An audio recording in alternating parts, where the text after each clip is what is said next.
Diba, sabi ko sa'yo, naka-plastic na yan, ha? Kahit pala naka-plastic wrap ang inyong mga bagahe, mga kababayan, di pa rin pala ito magiging balakid sa mga magnanakaw. Basta natyempuhan at nakursunadahan nilang pagnakawan ang laman ng inyong bagahe, sisirain at tatanggalin nila ang plastic wrap. Tulad dito sa nangyari sa ating mga kababayan na umuwi sa Pilipinas mula Abu Dhabi. Nakabalot umano ng plastic wrap ang kanilang bagahe. Pero pagdating sa Pilipinas Airport sa NAIA, pagkuha nila sa conveyor ng bagahe, wala ng plastic wrap, butas na at sira na ang lock ng zipper, kaya't binuksan nila ito sa airport. At dito bumungad sa kanila, ang plastic wrap na binalot nila sa kanilang bagahe ay nasa loob na at wala na ang ilang mga tsokolate at mga mamahaling pabango na Prada na pinadala sa kanila ng kanilang kakilala, ninakaw na di umano ng magnanakaw. Narito ang buong video. Tanggal yung plastic. Tinanggal yung plastic. Dito mo sa loob yan. Diba, sabi ko sa'yo, naka-plastic na yan, ha? Tinanggal pa, no? Kaya nga. Meron pa ba tayo na? Meron pa?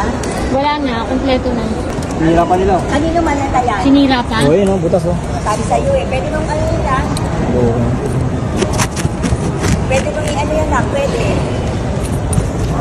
Ito yung malitan. Pwede ayaw nagsabi na. Dami ko tapos na kanya nilagay ako. Hindi. Yung video mo, trap yung video dito.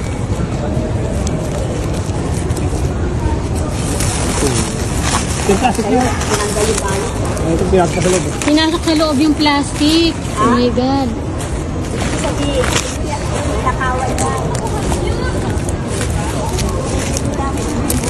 Pero hindi mo si iPad ka. Wala na ginamit mo. Pinuksan. Ay, pati yung alak, oh. Ano ang alak ko?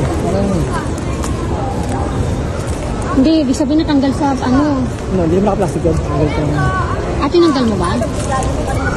Ano, tinanggal nila. Tinanggal nila, nakabalot yan eh. Kita na video lang. Ay, sabi ni ano, ni Edwin, pabango ni Eda. Kaya nga dito rin eh.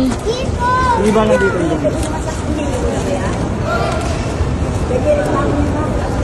Ilang balabang, ilang ano naman dito? Ilang balabang mo? Teka lang, check ko sa ano ko, Check mo ni Sam. Kaya paalala po mga kababayan, suriin nyo ng mabuti ang inyong mga bagahe bago kayo lumabas sa airport. Dahil wala na talagang pinipili ang mga magnanakaw ngayon.